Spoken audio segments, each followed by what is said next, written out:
നമസ്കാരം. S V ജേണലിലേക്ക് ഒരിക്കൽ കൂടി സ്വാഗതം. ഇപ്പോൾ വിഴിഞ്ഞത്ത് മെഡിറ്ററേനിയൻ ഷിപ്പിംഗ് കമ്പനിയുടെ ഷിപ്പ് വരുമോ ഇല്ലയോ, അവർക്ക് 49% ഓഹരി ഇവർ വിറ്റത്, അദാനി ഗ്രൂപ്പ് വിറ്റതുമായി ബന്ധപ്പെട്ടുകൊണ്ട് നടക്കുന്ന ചർച്ചകളാണല്ലോ. എന്നാൽ ഈ മെഡിറ്ററേനിയൻ ഷിപ്പിംഗ് കമ്പനി അഥവാ MSC എന്ന് പറയുന്ന ഈ കമ്പനിയുമായി ബന്ധപ്പെട്ട് അത്ര നല്ലതല്ലാത്ത ചില വാർത്തകൾ ഉണ്ട് എന്നുള്ളതാണ്. അതായത് ഇവർ സാധാരണഗതിയിൽ അവർ ട്രാൻസിറ്റ് നടത്തിക്കൊണ്ടിരിക്കുന്ന സാധനങ്ങൾക്ക് പുറമെ മറ്റ് ചില അനധികൃത വസ്തുക്കൾ കൂടി ട്രാൻസിറ്റ് ചെയ്തു എന്നുള്ളതിനെക്കുറിച്ചുള്ള വിശദാംശങ്ങളും പുറത്തേക്ക് വരുന്നുണ്ട്. അതായത് നമുക്ക് അറിയാം, കേരളത്തിൽ എമ്പാടും തൂഫാൻ, അതായത് ഓപ്പറേഷൻ തൂഫാനുമായി ബന്ധപ്പെട്ടുകൊണ്ട് നമ്മുടെ സംസ്ഥാന സർക്കാരിൻ്റെ ആഭ്യന്തര വകുപ്പ് മന്ത്രി രമേശ് ചെന്നിത്തല കേരളമൊട്ടുക്ക് അറസ്റ്റുകൾ നടത്തിക്കൊണ്ടിരിക്കുന്നു. അതുമായി ബന്ധപ്പെട്ടുകൊണ്ട് കോടിക്കണക്കിന് രൂപയുടെ വസ്തുവകകൾ, അതായത് മയക്കുമരുന്നുകൾ, അത് രാസവസ്തു ലഹരിയാണെങ്കിലും അല്ലാതെയും കഞ്ചാവ് ഉൾപ്പെടെയുള്ള ഓർഗാനിക് ആണെങ്കിലും, അപ്പം ഈ രീതിയിലുള്ള എല്ലാ മയക്കുമരുന്നുകളും പിടികൂടുകയും ചെയ്യുന്നു.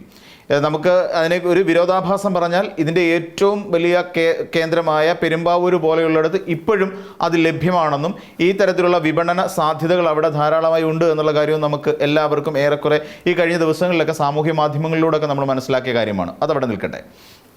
എന്നാൽ ഈ മെഡിറ്ററേനിയൻ ഷിപ്പിംഗ് കമ്പനിയുമായി ബന്ധപ്പെട്ടുകൊണ്ട് ഈ രമേശ് ചെന്നിത്തല ഇങ്ങനെ ഈ ഓപ്പറേഷൻ തൂഫാനുമായി നടത്തുമ്പോൾ ഈ മെഡിറ്ററേനിയൻ ഷിപ്പിംഗ് കമ്പനിക്ക് ഒരു വലിയ ഒരു കുപ്രസിദ്ധിയുണ്ട് എന്നുള്ളതാണ്.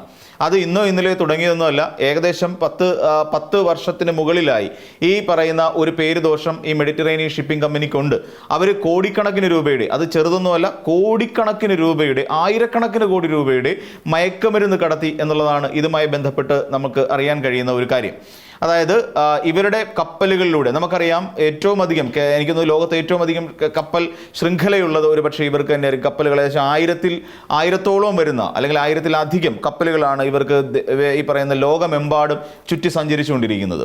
വളരെ നയതന്ത്രപരമായും അതോടൊപ്പം തന്നെ വലിയ പ്രാധാന്യമുള്ള വിഴിഞ്ഞം പോലെയുള്ള ഒരു തുറമുഖത്തേക്ക് ഈ പറയുന്ന MSCയുടെ കപ്പലുകൾ വരുമ്പോൾ നമ്മൾ ചില കാര്യങ്ങൾ, ഇത്തരം കാര്യങ്ങൾ കൂടി നമ്മൾ പരിശോധിക്കേണ്ടതുണ്ട്.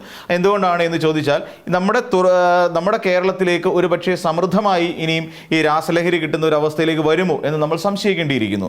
നമ്മുടെ കേരളത്തിൽ ഇന്നത്തെ ജയിലുകളിൽ കിടക്കുന്നതിനേക്കാൾ, അല്ലെങ്കിൽ ഇന്ന് ജയിലുകളുടെ കപ്പാസിറ്റിയേക്കാൾ കൂടുതലാണ് ഇന്ന് ഓപ്പറേഷൻ തൂഫാനുമായി ബന്ധപ്പെട്ടുകൊണ്ട് കേരളത്തിൽ അറസ്റ്റ് ചെയ്യപ്പെടുന്നവരുടെ എണ്ണവും. ഇവിടെ നമ്മൾ പരിശോധിക്കുകയാണെങ്കിൽ ഈ MSCയുമായി ബന്ധപ്പെട്ട് ഗയാനെ എന്ന് പറയുന്ന ഒരു സംഭവം 2019 രജിസ്റ്റർ ചെയ്യപ്പെട്ടിട്ടുണ്ട്. അതെങ്ങനെയാണ് എന്ന് ചോദിച്ചു കഴിഞ്ഞാൽ, 2019 ജൂൺ മാസത്തിലാണ് സംഭവം ഉണ്ടാകുന്നത്.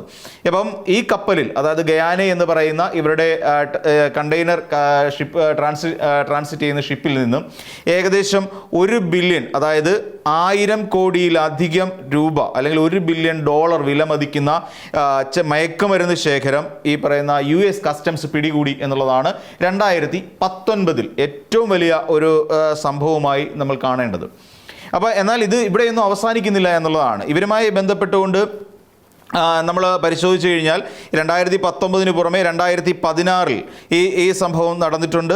അപ്പം പിന്നെ അതായത് ഇവർ മയക്കുമരുന്ന് 2016 എന്ത് സംഭവിച്ചെന്ന് ചോദിച്ചാൽ, ഇറ്റലിയിലെ ജോയി ടൗറോ എന്ന് പറയുന്ന ഒരു തുറമുഖത്ത് വെച്ച് അവിടുത്തെ പിന്നെ അതിലെ ആ കപ്പലിലുണ്ടായിരുന്ന ക്യാപ്റ്റൻ, അപ്പോൾ പോളിൻ എന്ന് പറയുന്ന ഒരു കപ്പലായിരുന്നു. അപ്പോൾ ആ പോളിൻ എന്ന് പറയുന്ന കപ്പലിലെ ക്യാപ്റ്റൻ അവിടെയുള്ള ചില അന്താരാഷ്ട്ര മയക്കുമരുന്ന് ലോബിയുമായി ഇടപെട്ടുകൊണ്ട് ഇതിന് മയക്കുമരുന്ന് കടത്തുന്നതുമായി ബന്ധപ്പെട്ടുകൊണ്ട് പിടിയിലാകുന്ന ഒരു സാഹചര്യം ഉണ്ടായി. അതോടൊപ്പം തന്നെ MSC അവ്നി എന്ന് പറയുന്ന ഒരു കപ്പൽ 2019 പനാമയിൽ വെച്ച് അവിടെ ഉണ്ടായ സംഭവത്തിൽ വെച്ച് ഏകദേശം 1.3 ടൺ കൊക്കൈൻ അധികൃതർ കണ്ടെടുക്കുന്ന സാഹചര്യവും ഉണ്ടായി. അതോടൊപ്പം തന്നെ അതേ വർഷം തന്നെ 2019 ഫിലാഡൽഫിയയിൽ വെച്ചിട്ട് MSC ഡിസയർ എന്ന് പറയുന്ന ഒരു കപ്പലുണ്ട്. ആ ഡിസയറിൽ നിന്നും ഏകദേശം 537 കിലോഗ്രാം കൊക്കൈൻ ഈ കസ്റ്റംസ് പിടിച്ചെടുക്കുന്ന ഒരു സാഹചര്യം ഉണ്ടായി. അതായത് നമ്മളിപ്പോൾ 2016 അവസാനിക്കുന്നില്ല, 2019 2 തവണയായി ഈ സംഭവങ്ങൾ ഉണ്ടായി എന്നുള്ളതാണ് നമ്മൾ മനസ്സിലാക്കുന്നൊരു പ്രധാനപ്പെട്ട കാര്യം. അപ്പോൾ നമ്മൾ നോക്കിക്കഴിഞ്ഞാൽ പിന്നീട് പിന്നെ ഈ പറഞ്ഞ ഗയാനയുമായി ബന്ധപ്പെട്ടുകൊണ്ട് അത് എങ്ങനെ സംഭവിച്ചു എന്ന് ചോദിച്ചു കഴിഞ്ഞാൽ ഈ 2019 ഈ ഫിലാഡൽഫിയയിലെ അത് കഴിഞ്ഞ് അതൊരു വെറും അതിനെക്കുറിച്ച് പറയുന്ന ഒരു ഒളിച്ചു കടത്തൽ മാത്രമായിരുന്നില്ല എന്നുള്ളതാണ് പറയപ്പെടുന്നത്.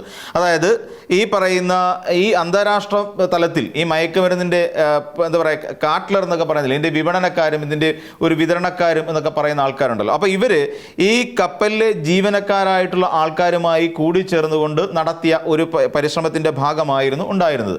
അപ്പം ഈ പറയുന്ന ഇതെങ്ങനെയാണ് കൈമാറ്റം ചെയ്യപ്പെടുക?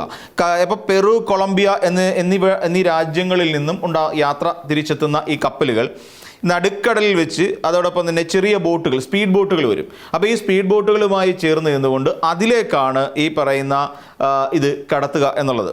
അപ്പം ഈ പറയുന്ന ഇതിന് എങ്ങനെ ഈ പറയുന്ന ഈ കപ്പലുമായി ബന്ധപ്പെട്ടുകൊണ്ട് ഈ രീതിയിൽ ഇതിനെ അറ്റാക്ക് ചെയ്യുന്ന ഒരു സാഹചര്യമുണ്ട്. അതായത് ഇതേ രീതിയിൽ തന്നെ ഈ കപ്പലിനടുത്തേക്ക് ഇത്തരത്തിലുള്ള ബോട്ടുകൾ കൊണ്ടെത്തിക്കുന്നു. പിന്നീട് ചെയ്ത കാര്യം എന്ന് വെച്ചാൽ രാത്രി ഈ കപ്പലിലെ ജീവനക്കാർ തന്നെ ഈ മയക്കുമരുന്ന് വലിയ നെറ്റുകളിൽ കപ്പലിന് മുകളിലേക്ക് ഉയർത്തി തുടർന്ന് വിവിധ കണ്ടെയ്നറുകളിൽ ഒളിപ്പിക്കുകയും വ്യാജ സീലുകൾ ഉപയോഗിച്ച് അവ പൂട്ടുകയും ചെയ്തു എന്നുള്ളതാണ്. അപ്പം ഇങ്ങനെ കൊണ്ട് എത്തിക്കുന്ന ഇത്തരം സാധനങ്ങൾ ഈ കണ്ടെയ്നറിനകത്താണ് ഈ സാധനം കടത്തിക്കൊണ്ടിരിക്കുന്നത്, മയക്കുമരുന്ന് കടത്തിക്കൊണ്ടിരിക്കുന്നത്.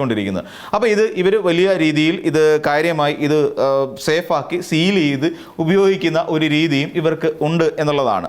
അപ്പം ഇതുമായി ബന്ധപ്പെട്ടുകൊണ്ട് ഏകദേശം 8 ക്രൂ അംഗങ്ങൾ ഇതിനകത്ത് കുറ്റക്കാരാണ് എന്ന് കണ്ടെത്തി. അതായത് കപ്പലിൻ്റെ ചീഫ് ഓഫീസർ, സെക്കൻഡ് ഓഫീസർ എന്നിവർ ഉൾപ്പെടെയാണ്. എന്നിട്ട് കോടതി ഇവർക്ക് ശിക്ഷാവിധിയൊക്കെ പ്രഖ്യാപിക്കുകയും ഒക്കെ ചെയ്തിരുന്നു എന്നുള്ളതാണ് നമുക്ക് മനസ്സിലാക്കാൻ കഴിയുന്ന, നമുക്ക് തിരിച്ചറിയാൻ കഴിയുന്ന കാര്യം.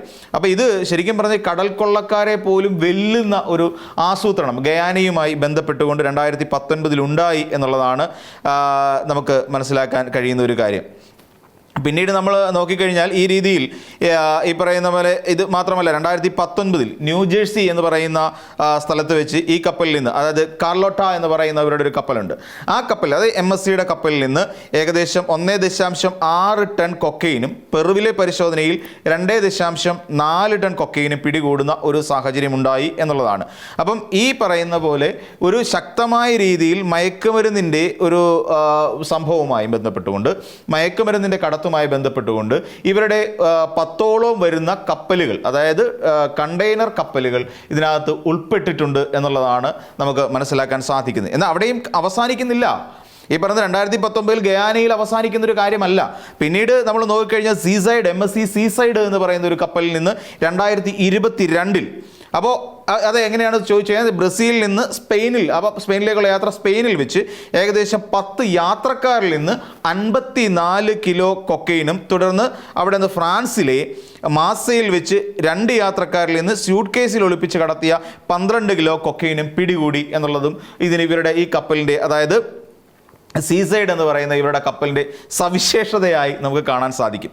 പിന്നെ അത് മാത്രമല്ല, പിന്നീട് പൊയ്ഷ്യ എന്ന് പറയുന്ന ഒരു കപ്പലുണ്ട്, അവരുടെ MSCയുടെ പൊയ്ഷ്യ. അപ്പോൾ അതിൽ നിന്ന് 2026 ഇവിടെ ഏകദേശം 132 പൗണ്ട്, ഏകദേശം നമ്മുടെ കണക്ക് വെച്ച് 60 കിലോഗ്രാം കൊക്കൈൻ കടത്താൻ ശ്രമിച്ച 3 തെക്കേ അമേരിക്കൻ ആൾക്കാരെ പിടികൂടി.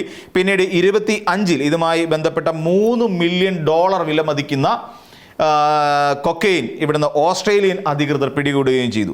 അപ്പം ഈ പറയുന്ന ഈ ബ്രസീലിയൻ യാത്രക്കാർ പിന്നെ അതോടൊപ്പം തന്നെ അദ്ദേഹത്തിൻ്റെ ക്യാബിൻ സീലിങ്ങിലൊക്കെ ഒളിപ്പിച്ച നിലയിലാണ്. അപ്പം നമ്മൾ മനസ്സിലാക്കിക്കോളൂ, നമ്മുടെ രാജ്യത്ത് ഏറ്റവും അല്ലെങ്കിൽ നമ്മുടെ ലോകത്ത് ഏറ്റവും ഇപ്പം നമ്മൾ നോക്കിക്കഴിഞ്ഞാൽ എത്ര കപ്പലുകളാണ് ഇതുമായി ബന്ധപ്പെട്ടുകൊണ്ട് കുപ്രസിദ്ധി ആർജിച്ചെന്ന് ആലോചിച്ച് നോക്കിക്കോളൂ.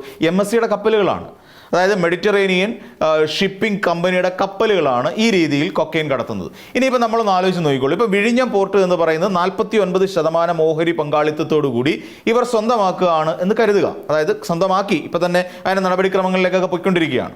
സ്വാഭാവികമായും ഇവരായിരിക്കും അതിൻ്റെ ഉടമസ്ഥാവകാശത്തിലേക്ക് വരുന്നത്. അപ്പോൾ അങ്ങനെ എത്തുന്ന ഇവരുടെ കപ്പലിൽ നിന്ന് വിഴിഞ്ഞം തുറമുഖം വഴി എന്തായിരിക്കും ഇവിടെ പ്രധാനമായും നമ്മുടെ കേരളത്തിൻ്റെ തെക്കേ അതിർത്തിയിൽ നിന്ന് ഒഴുകാൻ തുടങ്ങുന്നത് എന്ന് നമുക്ക് ഏറെക്കുറെ ഇതിൽ നിന്ന് ഊഹിക്കാവുന്നതേ ഉള്ളൂ. ഇതിലൂടെ വലിയൊരു ഒളിച്ചുകടത്തൽ സാധ്യമാകും എന്നുള്ളതാണ്. അവർക്ക് കൃത്യമായി കാര്യങ്ങൾ ആസൂത്രണം ചെയ്യാൻ സാധിക്കും. എന്നാൽ നമ്മുടെ സംസ്ഥാന സർക്കാരിനെ അല്ലെങ്കിൽ കേന്ദ്ര സർക്കാരിൻ്റെ കസ്റ്റംസിനെ കൊണ്ട് ഇത് നിയന്ത്രിക്കാൻ സാധിക്കുമോ എന്നുള്ളത് മറ്റൊരു ചോദ്യമാണ്. ശരിക്കും ഈ ഓഹരി വിൽക്കുന്ന സമയത്ത് നമ്മുടെ കേന്ദ്ര പ്രതിരോധ വകുപ്പ് മന്ത്രാലയത്തിൻ്റെ അടക്കം പെർമിഷനോട് കൂടി മാത്രമേ ഇത്തരം കാര്യങ്ങൾ ചെയ്യാൻ പാടുള്ളൂ എന്ന് പറയുന്ന ഒരു കാര്യമുണ്ട്. കാരണം ഒരു പോർട്ട് എന്ന് പറഞ്ഞാൽ നയതന്ത്ര പ്രാധാന്യമുള്ള ഒരു സ്ഥലം കൂടിയാണല്ലോ. അപ്പോൾ ആ സാഹചര്യത്തിൽ ഈ പോർട്ടിൻ്റെ ഉടമസ്ഥാവകാശത്തോടു കൂടി നിൽക്കുന്ന MSC എന്ന് പറയുന്ന കമ്പനിയും അദാനി എന്ന് പറയുന്ന ഒരു കമ്പനിയും ചേർന്നുകൊണ്ട് നമ്മുടെ ഇന്ത്യയെ പോലും വിലയ്ക്ക് വാങ്ങാൻ കഴിയുന്നത്ര ആസ്തിയുള്ള കമ്പനികളാണല്ലോ ഇത് രണ്ടും. അപ്പം ഇവയിലൂടെ നമ്മുടെ രാജ്യത്തേക്ക് കടക്കാൻ പോകുന്ന ഇതിൻ്റെ ഈ ഒരു ചരിത്രം വെച്ചുകൊണ്ടാണ് ഞാൻ പറയുന്നത്. 2016 മുതൽ ഏകദേശം 2026 വരെ നീണ്ടു നിൽക്കുന്ന ഈ മെഡിറ്ററേനിയൻ ഷിപ്പിംഗ് കമ്പനിയുടെ ഒരു ചരിത്രം വെച്ചുകൊണ്ട് നമ്മൾ ആലോചിക്കുകയാണെങ്കിൽ എത്ര സിമ്പിളായി നമ്മുടെ സംസ്ഥാനത്തിൻ്റെ തെക്കൻ അതിർത്തിയിൽ നിന്ന് മയക്കുമരുന്ന് ഈസിയായി കടത്താൻ കഴിയില്ലേ? തീർച്ചയായും കടത്താൻ കഴിയും. ഈ പറയുന്ന ഓസ്ട്രേലിയയിലാണെങ്കിലും പെറുവിലാണെങ്കിലും മറ്റു ഏത് രാജ്യത്ത് വെച്ച് സംഭവിച്ചതിനേക്കാൾ വളരെ ഈസി ആയിട്ട് അവർക്ക് ഇവിടെ ട്രാൻസിറ്റ് ചെയ്യാൻ കഴിയും എന്നുള്ളതാണ് ഏറ്റവും പ്രധാനപ്പെട്ട ഒരു കാര്യം. നമ്മുടെ സംസ്ഥാനത്ത് ഇവിടെ ആഭ്യന്തര വകുപ്പ് മന്ത്രി തൂഫാൻ എന്നും പറയുന്നുണ്ട് കേരളത്തിലെ ചെറുകിട ആൾക്കാരെ പിടിക്കാനായി നടക്കുന്നു. ഒരിക്കലും ഇതിൻ്റെ ഒരു വൻകിട ബിസിനസ്സുകാരെ പിടിക്കാൻ സാധിക്കില്ല. നമ്മൾ കോടിക്കണക്കിന് രൂപ 1000 കോടി എന്നൊക്കെ പറയുന്നത് വളരെ സിമ്പിൾ അല്ല. നമ്മൾ ആലോചിച്ച് നോക്കിക്കോളൂ. ഇപ്പം നമ്മൾ ഇവിടെ നിന്ന് പിടിക്കുന്ന വെറും 1-2 കോടി രൂപയുടെ സാധനങ്ങൾ മാത്രമാണ് കേരളത്തിൽ നിന്ന് പിടിക്കുന്നത്. അതേസമയം നമ്മുടെ തീരത്തൂടെ വരാൻ പോകുന്നത് ഈ പറയുന്ന 1000 കോടിയിലധികം അതിന് മുകളിൽ വിലമതിക്കുന്ന കൊക്കൈൻ പോലെയുള്ള ഹെറോയിൻ പോലെയുള്ള മാരകമായ രാസലഹരി വസ്തുക്കളാണ് എന്ന് നമ്മൾ ആശങ്കയോടുകൂടി കാണേണ്ടി വരും. MSC എന്ന് പറയുന്ന കമ്പനി ഇനിയും വളർന്ന് ഈ പറയുന്ന 49% ഓഹരി എന്ന് പറയുന്ന നേടിയെടുത്തുകൊണ്ട് അവർ ഇതിൻ്റെ ഓണർഷിപ്പിലേക്ക് വരുമ്പോൾ അപ്പോൾ എത്ര ഭംഗിയായിട്ടാണ് നമ്മുടെ കേരളത്തിലേക്ക് ഡ്രഗ് പെഡ്ലേഴ്സിന് അല്ലെങ്കിൽ ഡ്രഗ് കാർഡ്ലേഴ്സിന് ഇവിടേക്ക് എത്താൻ വേണ്ടിയിട്ടുള്ള സൗകര്യം നമ്മൾ ഒരുക്കി കൊടുക്കുന്നതെന്ന് വളരെ സിമ്പിളായിട്ട് ആലോചിച്ചാൽ മതി. എന്നാൽ മുഖ്യമന്ത്രി പറയുന്ന പോലെ ഞാനിതൊന്നും പറഞ്ഞില്ലേ രാമനാരായണ എന്ന് പറഞ്ഞിട്ട് കാര്യമൊന്നുമില്ല. കാരണം മുഖ്യമന്ത്രിക്ക് ഉത്തരവാദിത്തം ഉണ്ടായിരുന്നു. ജൂൺ മാസം 29 ഈ കാര്യങ്ങൾ ചെയ്തു കഴിഞ്ഞിരുന്നു. എന്നിട്ട് ഇപ്പോഴാണ് അതുമായി ബന്ധപ്പെട്ടുകൊണ്ട് ചർച്ചകൾ വരുന്നത് എന്നുള്ളതാണ് നമുക്ക് മനസ്സിലാക്കാൻ കഴിയുന്നത്. എന്നാൽ ഷിപ്പിംഗ് അതോറിറ്റി പറയുന്നത് എന്താ? അവരറിഞ്ഞിരുന്നു ഈ കാര്യങ്ങളെന്ന് പറയുന്നു. അപ്പം ഇങ്ങനെ അല്ലെങ്കിൽ പോർട്ട് അധികൃതർ സൂചിപ്പിക്കുന്ന അങ്ങനെയാണ്. മുഖ്യമന്ത്രിക്ക് അറിയാമായിരുന്നു, അവർ തമ്മിൽ നേരത്തെ രേഖാമൂലമല്ലാത്ത ഡീലിങ്ങുകൾ നടന്നിട്ടുണ്ട് എന്ന തരത്തിലൊക്കെ അതിനെ വ്യാഖ്യാനിച്ചു വരുന്നുണ്ട്. പക്ഷേ നമ്മൾ ഭയക്കേണ്ടത് ഈ കമ്പനിയുടെ MSC എന്ന് പറയുന്ന കമ്പനിയുടെ നിരവധി കപ്പലുകൾ നമ്മുടെ ദേശം അല്ലെങ്കിൽ നമ്മുടെ ലോകമൊട്ടുക്കം നടത്തിയിട്ടുള്ള ഡ്രഗ് അല്ലെങ്കിൽ ഈ പറയുന്ന ഒളിച്ചുകടത്തലുകൾ, മയക്കുമരുന്നിൻ്റെ ഒളിച്ചുകടത്തലുകൾ നമ്മുടെ രാജ്യത്തേക്കും ഉണ്ടാക്കിയെടുക്കാൻ വേണ്ടിയിട്ടുള്ള വളരെ സിമ്പിളായിട്ടുള്ള ഒരു മെത്തേഡായിട്ട് വേണം നമ്മളിതിനെ കാണേണ്ടത് എന്ന് നമ്മൾ ആലോചിക്കണം. അപ്പോൾ ഈ രീതിയിലൊക്കെ ഒരുപക്ഷേ നമ്മുടെ കേരളത്തിലും നമ്മുടെ രാജ്യത്തുമൊക്കെ വലിയ തോതിൽ മയക്കുമരുന്നിൻ്റെ ഒരു വ്യാപനം ഉണ്ടാകാനുള്ള സാധ്യതയും നമുക്ക് തള്ളിക്കളയാൻ കഴിയില്ല. അപ്പോൾ മറ്റൊരു വീഡിയോയുമായി നമുക്ക് വീണ്ടും കാണാം.